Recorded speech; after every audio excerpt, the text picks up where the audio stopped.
Hello అండి. ఈరోజు మన కిచెన్లో చాలా ఈజీగా టేస్టీగా చేసుకునే ఒక మంచి బ్రేక్ఫాస్ట్ రెసిపీని ఎలా చేయాలో చూపించబోతున్నానండి. రెగ్యులర్గా మనము ఉప్మా, ఇడ్లీ, దోశ తిని బోరు కొడితే ఒక్కసారి ఇలా చేసుకోండి. రుచి చాలా చాలా బాగుంటుందండి. పైన క్రిస్పీగా, లోపల సాఫ్ట్గా, ఎన్ని తిన్నా కానీ అస్సలు బోరు కొట్టదండి. 1, 2 అయితే అస్సలు ఆగరు, అంత బాగుంటుందండి. రెగ్యులర్గా కాకుండా అప్పుడప్పుడు ఇలా బోరుగా అయినప్పుడు బ్రేక్ఫాస్ట్ చేసుకోండి. రుచి చాలా చాలా బాగుంటుందండి. పిల్లలు పెద్దలు కూడా చాలా ఇష్టంగా తింటారు. మళ్ళీ మళ్ళీ కావాలనుకున్న బ్రేక్ఫాస్ట్ అండి. నేను చూపించే మెథడ్లో చేస్తే అచ్చం హోటల్ స్టైల్లో వస్తాయండి. చక్కగా ఆయిల్ తక్కువ పీల్చుకుంటాయి. రుచి అయితే సూపర్గా ఉంటాయి. ఫస్ట్ టైం చేసిన వాళ్ళకు కూడా చాలా పర్ఫెక్ట్గా కుదురుతాయండి.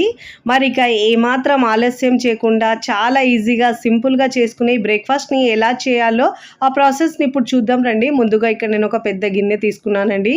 మీరు కొలతలతో గిన్నె, గ్లాసు దేంతో అయినా తీసుకోవచ్చు. నేనైతే ఇక్కడ 1 గ్లాసు మినపగుళ్ళు తీసుకున్నానండి. పైన లేయర్ మనకు క్రిస్పీగా రావడానికి, హోటల్ స్టైల్లో చేయడానికి నేను ఇక్కడ ఒక 1/2 గ్లాస్ వరకు రేషన్ రైస్, లేదంటే మీరు రెగ్యులర్గా యూజ్ చేసే రైస్ అయినా వేసుకోవచ్చు. ఇలా మనం వేసుకోవడం వల్ల పైన లేయర్ అనేది క్రిస్పీగా వస్తుంది. శుభ్రంగా ఒక 2-3 సార్లు బాగా వాష్ చేసుకొని మనము ఒక 4 గంటల పాటు నానబెట్టుకోవాలండి. 4 గంటల తర్వాత చూపిస్తున్నాను చూడండి. పప్పు, బియ్యం 2 కూడా బాగా నానేయండి. వాటర్ వంపేసి మీ చిన్న మిక్సీ జార్ తీసుకొని ముందుగా అయితే మనం దీంట్లో ఒక 3-4 పచ్చిమిరపకాయలు, మీరు కారం ఎక్కువ తింటే ఎక్కువనే యాడ్ చేసుకోవచ్చు. 1 ఇంచ్ అల్లం చిన్న ముక్కలుగా కట్ చేసుకొని వేసుకోవాలండి. ఒక 1/2 టీ స్పూన్ దాకా జీలకర్ర వేసుకోవాలి. ఇక్కడ నేను ముక్కలుగా కట్ చేయకుండా వేస్తున్నానండి. చిన్నపిల్లలు తిన్నా కానీ మధ్యలో ఆ పచ్చిమిరపకాయలు వస్తాయి కాబట్టి ఇలా కచ్చపచ్చగా గ్రైండ్ చేసుకోవాలి. ఇప్పుడు ఇలా గ్రైండ్ చేసుకున్న తర్వాత దీంట్లో మనము మినపగుళ్ళను వేసుకోవాలండి. వేసుకొని కొద్దిగా వాటర్ వేసుకోవాలి. చాలా తక్కువ వాటర్ వేసుకొని గ్రైండ్ చేసుకోవాలండి. మరీ మెత్తగా కాకుండా కాస్త బరకగా గ్రైండ్ చేసుకోవాలి. అప్పుడే అనేది మనకు టేస్ట్ అనేది చాలా బాగా వస్తుందండి. చాలా తక్కువ వాటర్ వేసుకొని గ్రైండ్ చేసుకోవాలి. మరీ మెత్తగా కాకుండా కాస్త బరకగా గ్రైండ్ చేసుకోవాలి. ఇలా గ్రైండ్ చేసుకున్న ఈ పిండిని మనము ఒక బౌల్లోకి తీసుకోవాలి. ఇదే విధంగా మిగతా పిండిని కూడా మనం ఇదే విధంగా గ్రైండ్ చేసుకొని తీసుకోవాలండి. ఫస్ట్ టైం నా ఛానల్ చూస్తున్న వాళ్ళు ప్లీజ్ నా ఛానల్ని సబ్స్క్రైబ్ చేసుకోండి, లైక్ చేయండి, పక్కనున్న బెల్ ఐకాన్ని ప్రెస్ చేయండి. ఇలా ప్రెస్ చేయడం వల్ల నేను పెట్టే వీడియో నోటిఫికేషన్ ముందుగా మీ హోమ్ పేజ్కి వస్తాయండి. నాకు కలుపుకోవడానికి వీలుగా లేదని ఒక పెద్ద వెడల్పు గిన్నె తీసుకున్నానండి. ఇప్పుడు మనము బాగా బీట్ చేసినట్టు మిక్స్ చేసుకోవాలండి. ఒకటే డైరెక్షన్లో ఇలా మిక్స్ చేసుకోవడం వల్ల పిండి ఫ్లఫీగా మనకు ఈ బ్రేక్ఫాస్ట్ అనేది చక్కగా వస్తుందండి. హోటల్ వాళ్ళు ఇదే విధంగా మిక్స్ చేసుకుంటారండి. చాలా బాగా వస్తాయి, ఫ్లఫీగా వస్తాయండి. దీంట్లో రుచికి సరిపోయినంత ఉప్పు వేసుకొని ఇలా 2 నిమిషాల పాటు బాగా మిక్స్ చేసుకోవాలండి. నేను ఇక్కడ యూజ్ చేసే ప్రోడక్ట్స్ ఏమైనా కావాలంటే డిస్క్రిప్షన్లో లింక్ ఇస్తానండి, అక్కడ నుంచి మీరు బై చేసుకోవచ్చు. ఇలా బాగా బీట్ చేసినట్టు మిక్స్ చేసుకున్న తర్వాత ఇప్పుడు దీంట్లో సన్నగా కట్ చేసుకున్న ఒక 2 టేబుల్ స్పూన్ దాకా కరివేపాకు వేసుకోవాలండి. ఇప్పుడు దీంట్లో నేను ఒక మీడియం సైజు ఉల్లిపాయను తీసుకొని చిన్న ముక్కలుగా కట్ చేసుకొని వేసుకున్నానండి.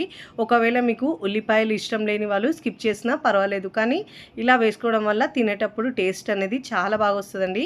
ఇప్పుడు ఇలా 2 వేసుకున్న తర్వాత బాగా మిక్స్ చేసుకోవాలండి. ఒకవేళ మనం గ్రైండ్ చేసినప్పుడు అలా పచ్చిమిరపకాయలు వేయకుండా గ్రైండ్ చేయకపోతే ఇలా చిన్న ముక్కలుగా కట్ చేసుకొని వేసుకోవచ్చండి.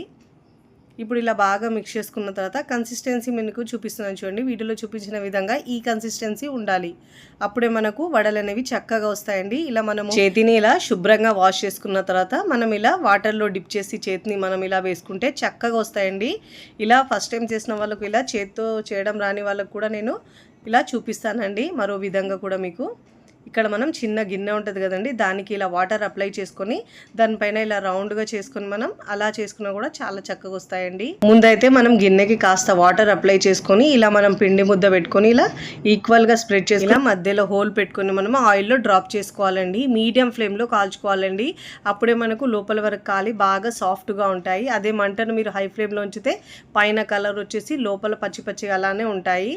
ఇలా మంచిగా ఒకవైపు ఫ్రై అయిన తర్వాత మరోవైపుకి తిప్పుకోవాలి. 2 వైపులో మంచి గోల్డెన్ కలర్ వచ్చే వరకు కాల్చుకోవాలండి. అప్పుడే చక్కగా లోపల వరకు వేగుతాయండి. మంటను మాత్రం మీడియం ఫ్లేమ్లోనే ఉంచాలి. చూడండి, ఇలా మంచి కలర్ వచ్చిన తర్వాత ప్లేట్లోకి తీసుకోవాలి. ఇక్కడ మీకు స్టెయినర్తో కూడా చూపిస్తానండి. ఇలా మనం వాటర్ అప్లై చేసుకొని ఇలా పైన పిండి ముద్ద పెట్టుకొని ఇలా నేను వీడియోలో చూపించిన విధంగా ఇలా స్ప్రెడ్ చేసుకొని మధ్యలో వాటర్ తడిపి హోల్ పెట్టుకొని ఇలా 1 by 1 వేసుకోవాలండి. చాలా సింపుల్గా చేసుకోవచ్చండి. ఆయిల్ కూడా మన మీద పడుతుందన్న భయం కూడా ఉండదండి. నేను వీడియోలో చూపించిన విధంగా ఇలా 1 by మీరు ఎన్ని చేసినా కానీ అస్సలు భయం అనేదే ఉండదండి. అంత సింపుల్గా చేసుకోవచ్చు. నేను వీడియోలో ఎలా చేస్తున్నానో సేమ్ అదే విధంగా 1 బై 1 వేసుకోవాలి. మంటని మీడియం ఫ్లేమ్లోంచి మంచి గోల్డెన్ కలర్ వచ్చే వరకు కాల్చుకోవాలి. చాలా ఈజీగా, సింపుల్గా, టేస్టీగా చేసుకునే ఈ బ్రేక్ఫాస్ట్ మీకు నచ్చితే తప్పకుండా ట్రై చేయండి. ట్రై చేసి ఎలా కుదిరిందో కామెంట్ ద్వారా తెలియచేయండి. నేను ఇక్కడ మీకు చూపిస్తున్నాను చూడండి. 1 బై 1 ఇలా ఫ్రై చేసుకొని సర్వింగ్ ప్లేట్లోకి సర్వ్ చేసుకోవాలి. నేనైతే ఇక్కడ హాట్ పాట్లో తీసుకున్నానండి. వేడి వేడిగా సర్వ్ చేయండి. పిల్లలు పెద్దలు కూడా 1, 2 అయితే అస్సలు ఆగరండి. అంత బాగుంటాయి. అచ్చం హోటల్ స్టైల్లో వస్తాయండి. పైన లేయర్ క్రిస్పీగా, లోపల సాఫ్ట్గా, భలే రుచిగా ఉంటాయి. మీకు నచ్చిన చట్నీతో సర్వ్ చేయొచ్చు. నేనైతే పల్లి చట్నీతో సర్వ్ చేస్తున్నానండి. మీకు ఇక్కడ చూస్తుంటేనే తెలుస్తున్నాయి ఎంత బాగా వచ్చాయో. వీడియోని లైక్ చేయండి. లైక్ చేసి హైప్ బటన్ని నొక్కండి. ఫ్రెండ్స్ ఫ్యామిలీకి షేర్ చేయండి. మరికొన్ని టేస్టీ సింపుల్ క్విక్ రెసిపీస్ కోసం నా ఛానల్ని సబ్స్క్రైబ్ చేసుకోండి. Thanks for watching. Bye bye.